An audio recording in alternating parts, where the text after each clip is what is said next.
It's time for Alamogordo Town News on Crazy Radio. I'm Anthony Lucero. When it comes to news on 95.1 FM, weather always comes first. Tropical Storm Debbie is expected to track very slowly northward to the southern South Carolina coast through tomorrow night. Increased flat flush potential for portions of the desert southwest and northern mid-Atlantic remain, and excessive heat for the southern plains to the central Gulf Coast through tomorrow.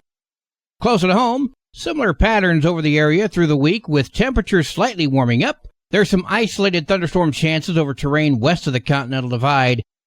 We'll have another look at the weather following this news. As a reminder, school begins today in Alamogordo for certain grades. Richard Colthrop of the Alamogordo Daily News appeared on KRWG. The students at the beginning grades of each school, kindergarten, 6th grade, and freshmen, start on Wednesday the 7th, and then the rest of the gang will be there on Thursday the 8th. So everyone in Alamogordo driving around will be prepared to slow down in the school zones and watch for the kids. Tularosa schools begin on Monday. Fairgrounds Road between White Sands Boulevard and North Florida Avenue will be closed today between the hours of 7 and 1. Street maintenance crews, vehicles, and equipment will be present in the area. All affected residents traveling in the area, please use extra caution for your own safety and the safety of the crew. The New Mexico Office of the Superintendent of Insurance is inviting the community to join them for a public meeting on the topic of healthcare consolidation. That's happening this evening from 5 until 7 at the NMSU Alamogordo Taste Center, 2400 North Scenic. You can see the Otero County Administration Facebook page for more details. The New Mexico Environment Department's Drinking Water Bureau confirms the precautionary water advisory has been lifted for the Ruidoso water system. The precautionary advisory was originally issued on June 18th in response to the impact from the Salt and South Fork wildfires. The NMED worked with the village of Ruidoso during recovery efforts, and they've lifted the advisory for the Ruidoso water system. Kitty City is going to be teaming up with Alamogordo Animal Control this Saturday at the mall. Kitty City's next kitten and cat adoption event at the White Sands Mall will be Saturdays, August 10, 17, and 24. We have a plethora of kittens that are cute, cuddly, and curious. They need forever homes now with lots of human love and lavish affection. These sweet kitties will repay you with fun antics, affection, cuddles, and years of love and friendship. That's Kathy Denton with Kitty City speaking with Crazy Radio. Check out kittycitynm.org to see who is available for adoption and other information. Great news from Animal Village NM. You can once again get your dog or cat spayed or neutered for just $65. Sonny Aris told us all about it. In Otero County, that is Paw in Hand on Cuba near Albertsons. In Lincoln County, that is Ruidoso Animal Clinic. The vet will schedule your surgery for you after you have the paperwork from Animal Village NM, and then you'll get your pet spayed or neutered for just $65 instead of hundreds of dollars. AnimalVillageNM.org for details. Hello, this is Stan Hernandez, Communications Director for Otero County LULAC. We hope you can attend and participate in our first conference to address civil rights and social justice. We are seeing a recurrence of issues that LULAC fought in the past. Struggle for equity and justice for all continues. Otero County LULAC, the League of United Latin American Citizens, Council Number 8105, presents a conference on civil rights and social justice on October the 12th, 2024, Saturday, from 8 a.m. to 5:30 p.m. at the NMSU Taze Center at New Mexico State University at Alamogordo, New Mexico. Special guests will be Tom Saines, President and Lead Counsel for MALDEF, the Mexican American Legal Defense and Education Fund. He will deliver the keynote.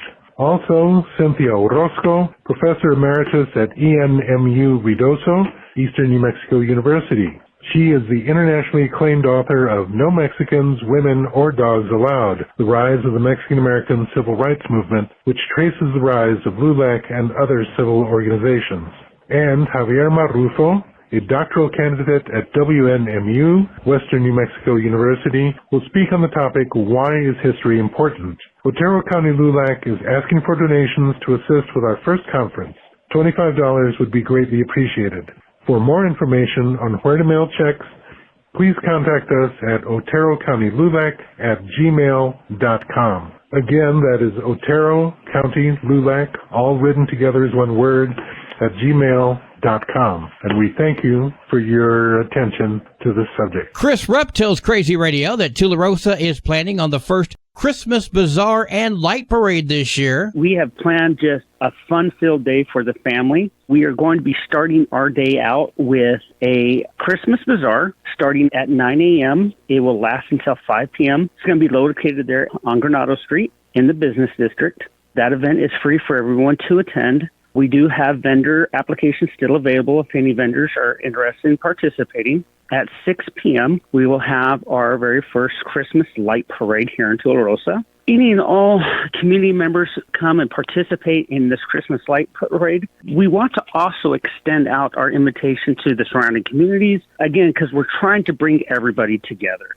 Following our Christmas light parade, we are going to end up with a traditional old-style street dance. That's happening December 7th all day. Vendors, entries, or donators can call 575-430-1002. Well, today is Wednesday. Let's see what's happening this week at Thrive. We'll go now to Stephanie Hale. Hi, this is Stephanie Hale with Thrive in Southern New Mexico. Thrive in Southern New Mexico brings together local nonprofits and resources to all of our Otero and Lincoln County residents. Each year, Thrive hosts the annual campaign to fund local nonprofit programs that help in education, health, and the well-being of our residents. Local nonprofits may apply for the Thrive in Southern New Mexico grant right now. Applications may be picked up at the Thrive office located at 1601 East 10th Street in Alamogordo or on our website, letstthrivenm.org. Applications will be accepted through September 27th. If selected, nonprofits will be invited to participate in the funds allocation process. Once the agency is chosen as a Thrive partner, they will receive free advertising on social media, radio, and television ads, the Thrive website, and the annual Thrive Campaign magazine. Again, the Thrive grant application is open now and closes September 27th for the 2025 campaign. Selected programs will receive funding in the year 2026. You can reach us at 575-437-8400 at 1601 10th Street in Alamogordo, or jump on our website, letstthrivenm.org. That's it for this week. I'm Stephanie Hale with Thrive in Southern New Mexico, and I'll be back next week and every Wednesday right here on Crazy Radio. News from around the state in just a moment. This is Alamogordo Town News on Crazy Radio. I'm Anthony Lucero. Local news from local perspectives, from local voices. AlamogordoTownNews.org. Local sports, local events, and local happenings and more. Nonprofit owned and operated by Second Life Media. We are Otero County. AlamogordoTownNews.org. Heard daily on Crazy KALH Radio 95.1. Directory Plus is the right size book. It's the book if you need a phone book. That's what just one person has to say about Directory Plus. With its red cover, features, colorful yellow pages, and lots more, it's no wonder people all over use Directory Plus. It has so much more information. You can cross-check phone numbers or addresses or pretty much anything. Look on the plus side, Directory Plus. I'm a big fan of Directory Plus. The Las Cruces Police Department is investigating the death of an elderly woman as a homicide. Police say patrol officers made a welfare check at a home on Sunday. A deceased woman was found inside that home, identified as 80-year-old Maria Rodriguez. The circumstances behind her death seem suspicious, and detectives from the Criminal Investigation Section are actively investigating this case as a homicide. It's been over a year since a teen was charged with murder for throwing her baby in a hospital bathroom trash can, and still no trial. Alexi Trevizo was set for pretrial yesterday, but it's been put on hold while the Supreme Court decides whether certain evidence can be used. This could take another year. A district court ruled in favor of the defense in June to suppress all statements made by Trevizo to her medical providers because of doctor-patient privilege and all statements made by her to her doctor in front of police. Court documents even accuse the doctor of acting as a police agent. How big is the baby? It's full term. What? 9 months? Nothing was crying. The baby wasn't crying, so yeah, naturally just tossed that child into the trash. Trevizo's lawyer, Gary Mitchell, told KOAT these conversations should have been protected. That's why he also has a lawsuit against the hospital for malpractice. It was just wrong. I mean, all of us want to protect or wish to protect our medical history. It's not something we want broadcast to the rest of the state. And hers was broadcast not just to the rest of the state, but the rest of the world. However, Diana Luce, the district attorney on the case, appealed the ruling, saying privilege was waived when Treviso continued to make statements in the presence of her mother and officers in the room. Mitchell said the Supreme Court's ruling played a bigger role than just this case. I think without that evidence, they don't have a case because they're not entitled under the present decision of the trial court to utilize those medical records or to utilize any statements that she may have made. He says the Supreme Court has unlimited time to determine if they're going to overturn this ruling, but he expects it could take several months. You know, when I was in nursing school, we were taught that HIPAA no longer protects you if abuse or death is involved. But what do I know? I'm just a loudmouth behind the microphone nowadays.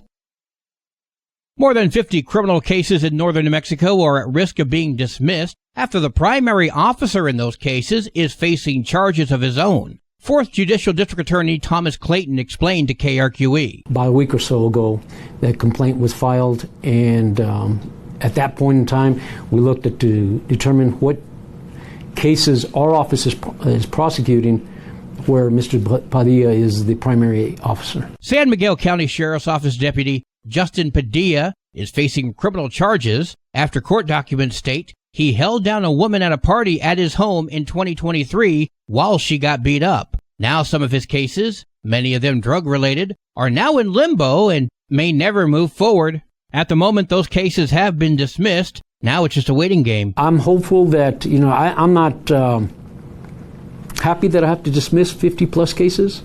These are cases that are significant in the community. But it's the right thing to do. Beyond handling those cases, Clayton says his office will have no further connection to Padilla's office, in part because Clayton's working relationship with the Sheriff's Department. Padilla's case is now being handled by the District Court in Taos. The New Mexico Department of Health confirmed the first West Nile virus infection in a resident of Union County yesterday. Officials said the individual has not been hospitalized and currently recovering at home. West Nile virus is transmitted by mosquitoes. The New Mexico Department of Health is encouraging residents to take steps to reduce their risk of infection. There were 80 infections and 8 deaths last year. The Las Cruces Fire Department is reporting that a disabled woman was rescued from a duplex yesterday morning. Fire crews encountered heavy gray smoke coming from the home and learned from neighbors that the woman was disabled and trapped inside. Firefighters rescued the 52-year-old woman, who was trapped inside the bathroom inside the home. Firefighters brought the blaze under control within about 10 minutes. The woman was taken to the hospital, but she did have life-threatening injuries. No other reports have been released. Sports and weather are coming up next. This is Alamogordo Town News on Crazy Radio. I'm Anthony Lucero. They are role models and educators. Their work requires a great deal of time and energy for very little pay. Who are these unsung heroes? Thanks, Coach. Thanks, Coach. The simple truth about education-based athletics in New Mexico is this. Without a committed team of coaches and administrators, they just wouldn't be possible. School sports, they bring out the best in all of us. This message presented by the New Mexico Activities Association and the New Mexico Athletic Directors Association. As a reminder, for any parent or guardian of a student who plans to participate in high school sports this year in Tularosa, you've got to attend a meeting which is happening tonight at 6 p.m. at the Tularosa High School Gym. Your Crazy Radio spot on weather forecast for the Tularosa Basin today calls for sunny skies. Mostly clear tonight, sunny tomorrow. There's a 20% chance of showers and storms, winds gusting as high as 15 miles per hour. Your high today in the basin, 96, low tonight of 71, high tomorrow, 98 degrees.